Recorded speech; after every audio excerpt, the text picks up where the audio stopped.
Hi friends, அழகே அழகு இனி வரப்போகிற எபிசோட்ஸ்க்கான ப்ரோமோ தான் இந்த வீடியோவில் பார்க்க போகிறோம்.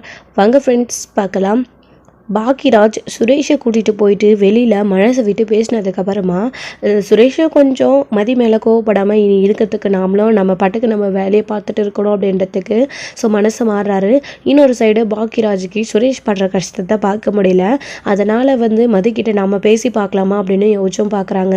அதுக்கப்புறம் சரின்னு சொல்லிட்டு 2 பேரும் கிளம்பி வீட்டுக்கு போயிடுறாங்க. வீட்டுக்கு போயிட்டு நைட்டு எதுவும் பேசாமல் அமைதியாயிடுறாரு. மறுநாள் காலையில் மதிக்கிட்ட பேசணும்னு ட்ரை பண்ணுறாங்க. ஆனால் நாம் பேசினா சரி வருமா அப்படின்னு யோசிக்கவும் செய்கிறாங்க.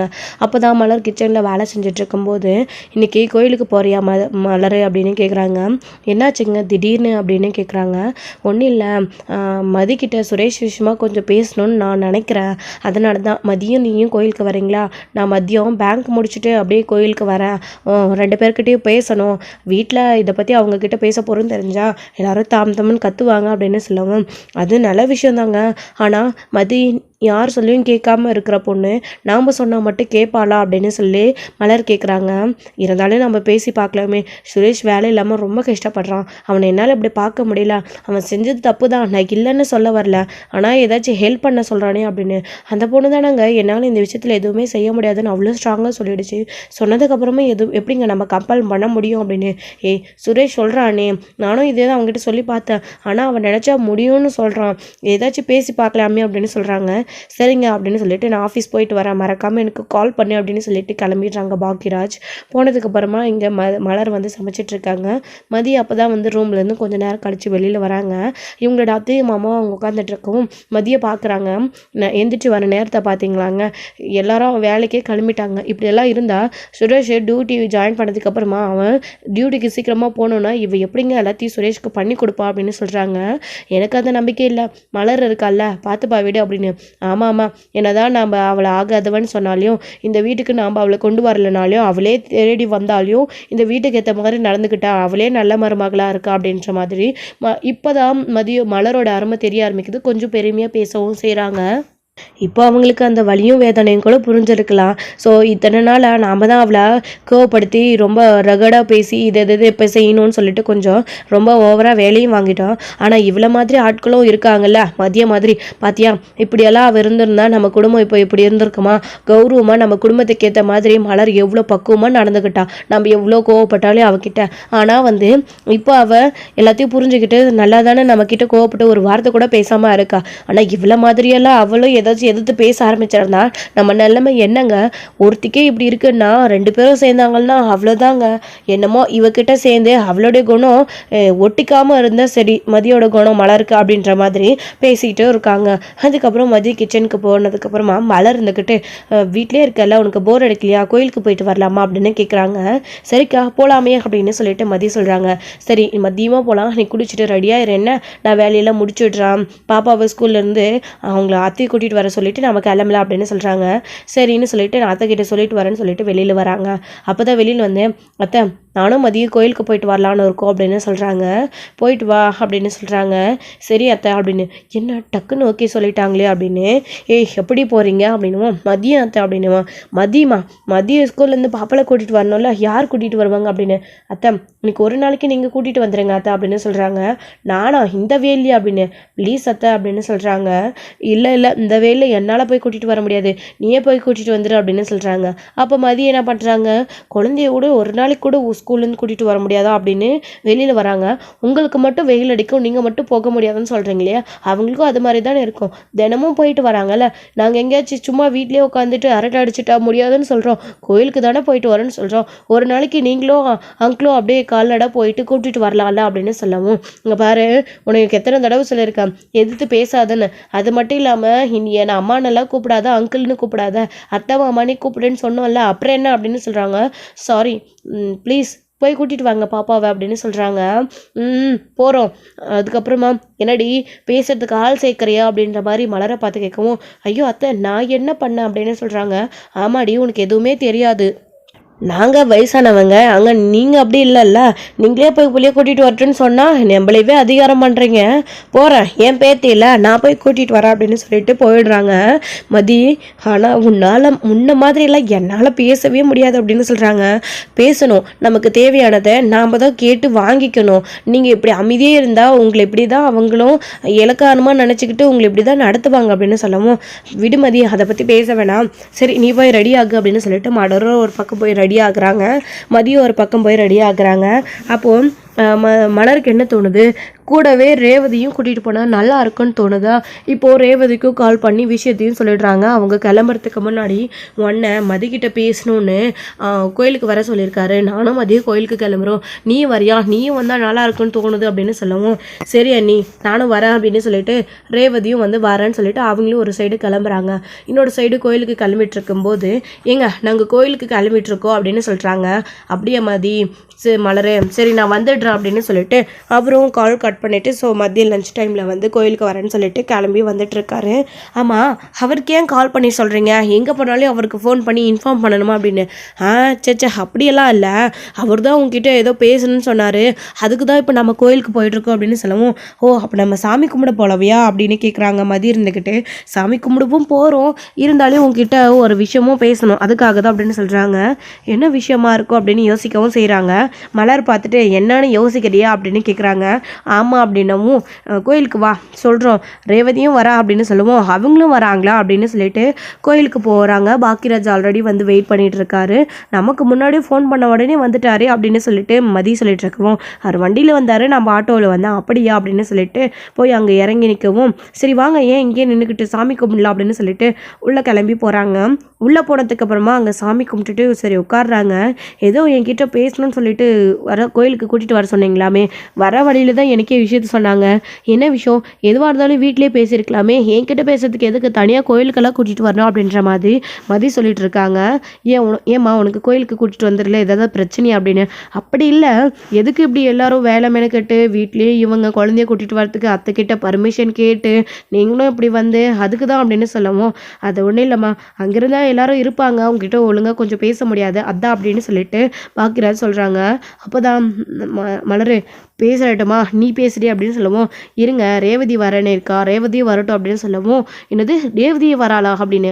ஆமாங்க கோயிலுக்கு வரணும், உடனே நான் ஃபோன் பண்ணி சொல்லிட்டேன் அப்படின்னவும், ஒரு விஷயத்த கூட சொல்லாமல் இருக்காது, ஓட்டவா எல்லாத்தையும் சொல்லிடு என் தங்கச்சிக்கிட்ட அப்படின்னவும், பின்ன அண்ணன் பண்ணுறதெல்லாம் தெரியணும்ல தங்கச்சிக்கோ அப்படின்னு சொல்லிட்டு இருக்கும்போதே ரேவதியும் வந்துடுறாங்க. சாரி நீ லேட் பண்ணிட்டேனா, ரொம்ப நேரம் வெயிட் பண்ணுறீங்களா அப்படின்னு கேட்கவும், அதெல்லாம் ஒன்றும் இல்லை ரேவதி, உட்கார் அப்படின்னு சொல்லிட்டு இருக்காங்க. வா ரேவதி அப்படின்னு சொல்லவும், சொல்லுண்ண பேசிட்டிங்களா மதிக்கிட்ட எல்லா விஷயத்தையும் அப்படின்னு சொல்லவும், இன்னும் அவங்க எதுவுமே என்கிட்ட சொல்லலை, என்ன விஷயம் எல்லாரும் பேசி வச்சுட்டு தான் வந்திருக்கீங்க அப்படின்னு மதி கேட்குறாங்க. ஆமாம் மதி, சுரேஷோட வேலை விஷயமா தான் உன்னை பார்த்து நாங்கள் 3 பேருமா பேசணும்னு வந்திருக்கோம் அப்படின்னு சொல்லிட்டு ரேவதி சொன்னோம். அவங்களுக்கு ரொம்ப அதிர்ச்சி, ஏதோ நம்மக்கிட்ட பேச வந்திருக்காங்கன்னு பார்த்தா அவருக்காக சப்போர்ட் பண்ணி பேச வந்திருக்காங்களே அப்படின்னு முதல்ல மதி வந்து கொஞ்சம் யோசிக்கிறாங்க. அப்போதான் அவரை பற்றி பேச என்ன இருக்குது அப்படின்னு கேட்குறாங்க. அப்படி பேசாத மதி, கொஞ்சம் நாங்கள் சொல்லத்தையும் புரிஞ்சுக்கோங்க, அவன் பண்ணது தப்பு தான், நாங்கள் இல்லவே இல்லைன்னு சொல்லலை, உனக்கும் யாரும் கல்யாணத்துக்கு முன்னாடியே அவன் வேலையை வாங்கி கொடுக்கறதா கல்யாணம் பண்ணுறோன்றது சொல்லலை, முதல்ல இந்த கல்யாணத்தில் எங்கள் யாருக்குமே விருப்பம் இல்லை, ஆனால் சுரேஷோடைய மாமா தான் கொஞ்சம் சொல்ல கேட்காம சுரேஷோட கல்யாணம் நின்று போனால் அவனுக்கு அசிங்கமாயிடும், எப்படியாச்சும் அவனுக்கு நான் வேறு ஒரு பொண்ணை பார்த்து கல்யாணம் பண்ணி வைக்கிறேன் அப்படின்னு சொன்னார். ஆனால் நாங்கள் கூட யாராச்சும் ஒரு பொண்ணை ஏதாச்சும் ஏற்பாடு பண்ணுவார், தெரிஞ்சவங்க கிட்டேயோ இல்லை சொந்தக்காரங்களே கிட்டே கேட்டு கல்யாணத்தை பண்ணி வைப்பார் அப்படின்னு பார்த்தா, உன்கிட்ட உனக்கும் சுரேஷுக்கும் சண்டியாக இருக்கிற காரணத்தை வச்சுக்கிட்டு உன்னை அவனுக்கு கல்யாணம் பண்ணி வச்சு இப்படியெல்லாம் அவங்க பேசுவாங்க நாங்கள் கண்டிப்பாக நினச்சி கூட பார்க்கல, நீ தான் எங்கள் வீட்டு மருமகளாக வருவேன்னு நாங்கள் எது நினச்சி கூட கொஞ்சம் கூட பார்க்கவே இல்லை, கண்ணை மூடி திறக்கிற வழிக்கு ஏதோ முடிஞ்சு போச்சு, முடிஞ்ச விஷயத்தை பற்றி இப்போ பேச வேணாம், ஆனால் சுரேஷ் வேலை இல்லாமல் கொஞ்சம் கஷ்டப்படுறான், அதனால தான் உன்னை பார்த்து நான் பேசணும்னு நினச்சேன் அப்படின்னவும், இதில் நான் சொல்கிறதுக்கு என்ன இருக்குது, நான் சொல்ல வேண்டியதெல்லாம் சொல்லிட்டேனே அப்படின்னு மதி சொல்லவும், எல்லாம் எங்களுக்கும் தெரியாத மதி, தெரிஞ்சதுனால தானே உன்னை உன்கிட்ட இன்னொரு தடவை நாங்கள் பேசி பார்க்கணும்னு கூட்டிகிட்டு வந்திருக்கோம் அப்படின்னு மலர் சொல்கிறாங்க. இல்லை புரியலை எனக்கு அப்படின்னு சொல்லவும், அப்போது ரேவதியே எல்லாத்தையும் பேசுகிறாங்க. நானே எல்லாத்தையும் பேசுகிறேன், நீங்கள் அமைதியாக இருங்கன்னு அப்படின்னு சொல்லிட்டு, இங்கே பாருமதி, நான் எதையும் மறைச்சி பேச விரும்பலை. எல்லாத்துக்குமே என் புருஷன் தான் காரணம். சுரேஷ் ரொம்ப ரொம்ப நல்ல பையன். என் புருஷன் கூட என்னைக்கு அவன் சேர்ந்தானோ அதுக்கப்புறம் தான் இந்த மாதிரிலாம் செய்ய ஆரம்பித்தான். அதுக்கப்புறம் உன்கிட்ட வந்து இப்படி பிரச்சனை பண்ணி வம்பு பண்ணி மாட்டிக்கிட்டாங்க. இப்படியெல்லாம் நீயும் எல்லாத்தையும் போல்டாக எதிர்த்து கேட்குற. மற்றவங்க அப்படி இல்லை இல்லையா, பெருசாக எடுத்துக்காம விட்டுட்டாங்க. ஆனால் நீ எதிர்த்து கேள்வி கேட்கறதுனால கம்ப்ளைண்ட்டு, கேஸு, வேலை போயிடுச்சு, என்னென்னமோ ஆயிடுச்சு. எல்லாத்துக்கும் சுத்தி வலிச்சு நீயும் ஒரு காரணமாயிட்டா, அவங்களும் இதுக்கு பெரிய காரணமாயிட்டாங்க. அதனால தான் நான் உன்கிட்ட ஓப்பனா சொல்றேன். சுரேஷ் நல்ல பையன். அவன் வேலை இல்லாம ரொம்ப கஷ்டப்படுறான். அவனை வேலை இல்லாம பார்க்க எனக்கே கஷ்டமா இருக்கு. வீட்டுக்கு வந்து தினம் அவர்கிட்ட வேலை இல்லாத நினைச்சு புலம்புறதும் குடிக்கிறதும், அது மட்டும் இல்லாம அவர் ரொம்பவே டென்ஷனா இருக்கான். சரியா தூங்குறது கிடையாது. என்னமோ ஒரு மாதிரி இருக்கான். வேலை மட்டும் இருந்துச்சுன்னா அவன் பாட்டுக்கு அவன் வேலையை பார்த்துட்டு அமைதியா இருந்துருவான். இந்த மாதிரி எல்லாம் எதுவும் செய்ய மாட்டான். அதுக்காக தான் நாங்க இவ்வளோ பேச வந்திருக்கோம். அவனுக்காகவும் அவருக்காகவும் நீ யோசிக்க வேண்டாம். எங்களுக்காக, சுரேஷ்காக, அவனுடைய வேலைக்காக. அவனை பத்தி நீ விடு. அவனுக்கும் உனக்கும் சண்டை இருக்கிறது அடுத்தபட்சம். ஆனா அவனோட வேலை எங்க எல்லாருக்குமே ரொம்ப ரொம்ப முக்கியம். அம்மா அப்பா எல்லாம் வீட்டுல அவனோட வேலை இல்லைன்னா ரொம்ப உடஞ்சு போயிடுவாங்க.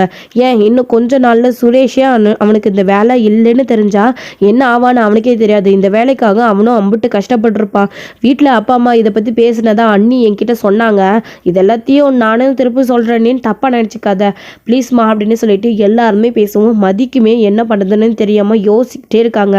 ப்ளீஸ் மதி, எங்களுக்காக இதை சரி அப்படின்னவும், குடும்பத்தில் ஒரு சிலர் அப்படி இருந்தாலும் இவங்க எல்லாரும் நல்லவங்களா இருக்காங்க, நமக்கு அம்பிட்டு சப்போர்ட் பண்ணுறாங்களே, இவங்களுக்காகவாச்சும் நம்ம யோசிக்கணும்னு சொல்லிட்டு மதி என்ன பண்ணுறாங்க, சரின்னு சொல்கிறாங்க. உன்னால் இந்த கேஸில் எதுவும் பண்ண முடியாதுன்னு நீ சொன்னியாமே, ஆனால் ஏதாச்சும் முடிஞ்ச ஹெல்ப்பை நீ பண்ணும் சுரேஷ்க்கு அப்படின்னு சொல்லவும், சரின்னு சொல்லிட்டு எஸ்பி ஆஃபீஸ்க்கு போயிட்டு நடந்த விஷயங்களை பற்றி பாக்யராஜை கூட்டிகிட்டு போய் எல்லாத்தையும் சொல்ல வைக்கிறாங்க. இப்போது என் சுரேஷ் இதோ மதி தான் கல்யாணம் பண்ணியிருக்கா, மதி தானே கம்ப்ளைண்ட் கொடுத்தா, இந்த பிரச்சனை எப்படியாச்சும் முடிக்க பாருங்க சார். கோர்ட்டுக்குன்னு போனாலும் இந்த விஷயத்த பெருசாக்கி சுரேஷோட வேலை போகாமல் ஏதோ தெரியாமல் நடந்துருச்சு, இனி அப்படி பண்ண மாட்டான்னு மன்னிச்சு அவனை விட்டுருங்க சார். இவ்வளோ நாள் சஸ்பென்ஷன் கொடுத்தீங்கல்ல, அதுவே போதும். சுரேஷ்க்கு திருப்பி வேலை கொடுங்க சார் அப்படின்னுமோ, ஆமாம் சார், இப்போ எனக்கு அவருக்கு கல்யாணம் ஆயிடுச்சு, அதனால் மட்டும் சொல்லலை, ஸோ ஃபேமிலிக்காக யோசிச்சு தான் நான் சொல்கிறேன் அப்படின்னு மதி வந்து அவங்க எல்லாரும் சொன்னதுக்காக சின்னதாக வந்து அங்கே ஒரு போய் சொல்லிடுறாங்க. ஸோ ஃபேமிலிக்காக அவருக்காக யோசிச்சு சொல்கிறேன், இதெல்லாம் என் மேலேயும் கொஞ்சம் தப்பு இருக்க, மன்னிச்சிடுங்க அப்படின்னு யார் கேட்டும் இறங்காத மதி இவங்களுக்காக இறங்கி வந்திருக்காங்க. பொய்யும் சொல்லியிருக்காங்க.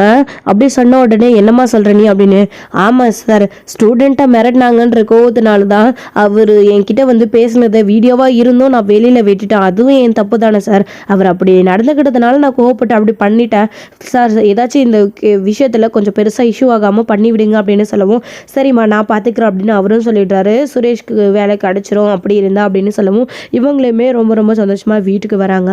வீட்டுக்கு வந்ததுக்கு அப்புறமா தான் சுரேஷ் வேலையை நினச்சி வீட்டில் ரொம்ப உடஞ்சி போய் உட்காந்துட்ருக்கவும், அன்றைக்கி நைட்டு வந்து எல்லாருமே சுரேஷ்காக சப்போர்ட்டாக பேசவும், அப்போ பாக்கியராஜுமே கவலைப்படாது சுரேஷ், உன் வேலை கண்டிப்பாக கிடச்சிரும் அப்படின்னு சொல்லவும், எந்த நம்பிக்கையில் நான் எல்லாரும் இன்னும் இப்போ இப்படி சொல்லிட்டு இருக்கீங்க, எனக்கு ஹெல்ப் பண்ண யார் இருக்கா, மாமா மட்டும்தான் முடிஞ்ச அளவுக்கு எல்லாத்தையும் ஏற்பாடு பண்ணிட்டு இருக்காரு, ஆனால் அவராலையும் எதுவும் செய்ய முடியல, கம்ப்ளைண்ட் ஸ்ட்ராங்காக இருக்குது, கோர்ட்டில் கேஸ் போயிடும் அப்படின்னு சொல்லிட்டு சுரேஷ் பயந்துட்டு இருக்கவும், அப்போ தான் யாருடா சொன்னால் உனக்கு ஹெல்ப் பண்ண யாரும் இல்லைன்னு மதி இருக்கா அப்படின்னு பாக்கியராஜ் சொன்னதும் எல்லாருக்கும் ரொம்ப அதிர்ச்சியாக இருக்குது.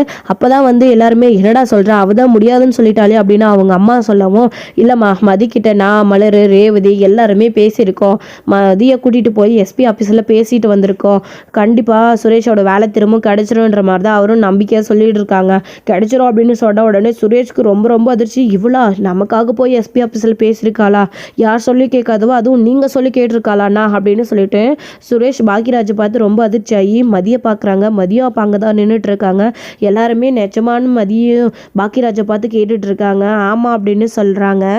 சுரேஷ்க்கும் வீட்டில் இருக்கிறவங்களுக்கும் இன்னமும் இதை நம்ப முடியல. நம்புங்க அப்படின்னு சொன்னதுக்கு அப்புறமா மாப்பிள்ளை பேசி அவ்வளோ பிடிவாதமாக பேசினவன் நீங்கள் பேசினவனே ஒத்துக்கிட்டாலா அப்படின்னு கேட்கவும், அத்தா இப்போ உங்களுக்கு யார் பேசி வேலை கிடைச்சிது அப்படின்றது முக்கியமா, சுரேஷ்க்கு வேலை கிடைக்கணும்ல அதுதானே முக்கியம், யார் பேசுகிறான்றது முக்கியம் இல்லைல்ல அப்படின்னு சொல்லவும், ஆமாம் ஆமாம் அவனுக்கு வேலை கிடைச்சா போதும், வேலை போனதுலேருந்து அவன் பித்து பிடிச்ச மாதிரி இருக்கான் அப்படின்னு அவங்க அத்தையும் சொல்லவும், கண்டிப்பாக வேலை கிடைச்சிரும் அத்தை, நீங்கள் கவலையே படாதீங்க, நீங்கள் வேணா பாருங்கள், கோர்ட்டில் கேஸ் போனாலையும் ஏதாச்சும் ஒன்று பண்ணி சுரேஷ்க்கு வேலை கிடைக்கிற மாதிரி திரும்பவும் எஸ்பி ஆஃபீஸில் செஞ்சுருவாங்க அப்படின்னு சொல்லவும் சுரேஷ்க்கு அப்போ தான் வந்து கொஞ்சம் திருப்தியாக இருக்குது. ஆனால் ரொம்ப தேங்க்ஸ்ண்ணா அப்படின்னு, நீ தேங்க்ஸ் சொல்ல வேண்டியது எனக்கு எல்லாம் மதிக்கு அப்படின்னு சொல்கிறாங்க.